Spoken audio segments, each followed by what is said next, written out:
Hey guys, this is Amita. Welcome to Tech Master Knee. Our subject is Advanced Communication System and the topic is fiber optics.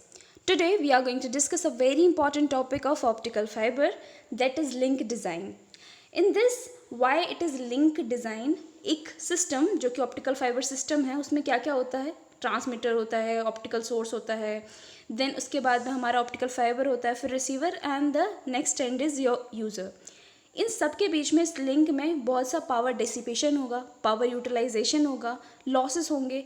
इन सारी चीज़ों का जो calculation होता है उसे हम लिंक कैलकुलेशन बोलेंगे. ओके, तो प्राइमरली हमारे लिंक में क्या क्या होता है, एक ऑप्टिकल ट्रांसमीटर होता है. ये पूरा सिस्टम हमारा ऑप्टिकल ट्रांसमीटर का सिस्टम हो गया, ये पूरा हमारा फाइबर केबल हो गया और ये हमारा रिसीवर का सिस्टम हो गया. इसके बीच में ही हम कैलकुलेशंस करते हैं. Okay, next is power loss in various optical components.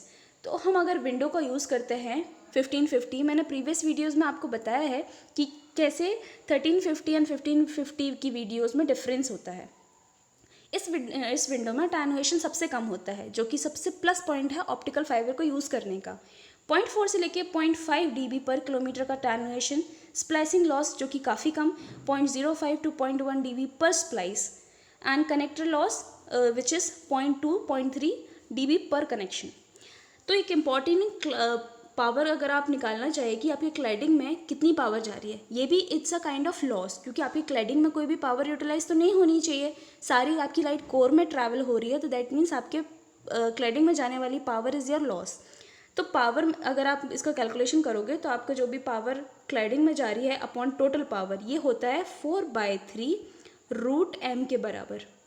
इसको मैंने कैलकुलेट कर दिया क्योंकि 4/3 क्या अलग वैल्यू थोड़ी ना है. आप 1.33 कर सकते हैं and upon √m. This is the value. Next, link budget calculation. इसके लिए बहुत ही स्टूपिड से क्वेश्चन पूछे जाते हैं कि व्हाट इज़ लिंक बजट, क्या इसमें कॉस्ट का कैलकुलेशन करते हैं या फिर किस चीज़ का कैलकुलेशन करते हैं. तो simple thing is link budget calculation is associated with the signal to noise ratio of a system. आप इसमें देख रहे हो कितना पावर यूटिलाइज हो रहा है, वो सिग्नल के कैलकुलेशन से होगा, और नॉइस दैट इज़ आपका कितना डिसिपेशन और कितनी लॉसेस हो रहे हैं, वो सारी चीज़ें. इन दोनों के कैलकुलेशन से आप किसी सिस्टम की एफिशिएंसी बता सकते हैं. सिग्नल टू नॉइस रेशियो, इसके कैलकुलेशन को, सिग्नल पावर कैलकुलेशन को एंड नॉइस पावर कैलकुलेशन को ही हम बोलते हैं लिंक बजट कैलकुलेशन. ओके, अब इस वाले क्वेश्चन में अगर मैं देखूँ, मैंने यहाँ पर लिया है रिसीव्ड पावर. ओके, सब सारे टर्म्स का मैंने फुल फॉर्म यहाँ पर लिखा हुआ है कि, और ये भी कि उनको किस यूनिट में मेजर करते हैं. अगर मैं कैलकुलेट कर रही हूँ पावर की, तो यहाँ पर जितने भी पावर हैं वो सारे टर्म, और जितने भी गेन हैं वो सारे टर्म ऐड हो जाएंगी, और जितने भी लॉस हैं वो सारे माइनस हो जाएंगे, क्योंकि आप किसको कैलकुलेट कर रहे हो, पावर को कैलकुलेट कर रहे हो. जनरली इसमें जो क्वेश्चंस होते हैं वो ऐसे आते हैं कि आपको नंबर ऑफ टर्म्स ऑफ दिए रहते हैं, पावर्स दिए होते हैं, गेन दिए होते हैं, लॉस दिए होते हैं. अब ये डिपेंड करता है कि आप लॉस कैलकुलेट कर रहे हैं या पावर कैलकुलेट कर रहे हैं. अगर आप लॉस कैलकुलेट कर रहे हो तो आप लॉस को पॉजिटिव लोगे और पावर्स को नेगेटिव लोगे, और जब आप पावर कैलकुलेट कर रहे हो तो आप पावर को पॉजिटिव लोगे और लॉसेस को नेगेटिव लोगे. Next is path loss, the most important formula, और इस पर ही ज़्यादातर क्वेश्चन आते हैं. इसमें छोटी छोटी चीज़ें ऐसे डिफर हो जाती है ड्यू टू यूनिट्स. एक तो एक बेसिक फॉर्मूला आपको हो गया कि अगर आपको डीबी में निकालना है, एक्चुअली इसका बेसिक फॉर्मूला ही हो जाएगा 4π/4πd/λ. ये है आपका बेसिक फॉर्मूला. लेकिन अगर आप कैलकुलेट कर रहे हो इसके थ्रू, आपको डीबी में कैलकुलेट करना है, तो ये कुछ इस तरीके से हो जाएगा. अब इसके कैलकुलेशन में क्या होता है, आप डीबी में जनरली निकालने के लिए होता है तो आप इतना कैलकुलेट करोगे तो काफ़ी टफ हो जाएगा, और ईएससी में तो कैलकुलेटर अलाउड भी नहीं है, तो इसके सर्टन वैल्यूज़ हैं. ये वाला तो जनरली सबको याद होता है, लेकिन इसमें अगर एडवांस क्वेश्चन है तो आपको थोड़े थोड़े से डिफरेंस बोल देगा वो.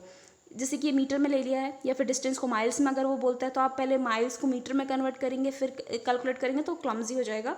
It's better to remember these formulas. And ऐसे ही 92.6 होता है जब आपकी फ्रिक्वेंसी गीगाहर्ट्ज़ में दी हुई होती है. ओके, और आपका जो डिस्टेंस होता है वो किलोमीटर में होता है. एक सर्टन एक पैरामीटर ये वाले हो गए 92.6. क्या क्या इसके लिए कंडीशंस होंगी, जो आपकी फ्रीक्वेंसी गीगाहर्ट्ज़ में हो और आपका जो डिस्टेंस है वो किलोमीटर में हो.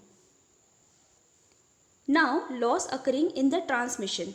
मैंने आपको बताया कोई भी फाइबर एक बहुत ही ज़्यादा लॉन्ग डिस्टेंस ट्रैवल नहीं कर सकता, तो बीच में हम क्या करते हैं, उसको स्प्लाइसिंग करके, splicing is nothing but connecting the fibres. तो स्प्लाइसिंग करके हम उसे कनेक्ट करते हैं और बड़ा एक तार बना देते हैं, लंबा सा वायर बना देते हैं।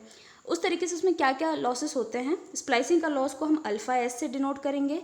अब कोई डिवाइस है, जैसे मान लीजिए एलईडी लगाया है मैंने, तो एलईडी से जो मैंने फाइबर को कनेक्ट किया है, तो मैं वहाँ पर एक कनेक्टर को यूज़ करूँगी। कनेक्टर का जो भी लॉस होगा मैं उसको अल्फ़ा एल से डिनोट करूँगी।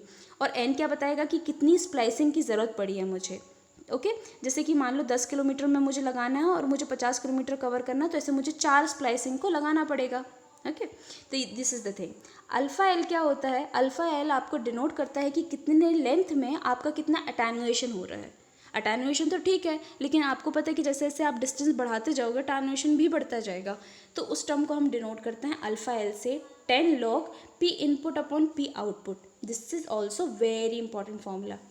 ओके नेक्स्ट एक बहुत अच्छा सा कैलकुलेशन है कि जब भी आप dB को कैलकुलेट करेंगे तो आप P1 अपॉन P2 लेंगे।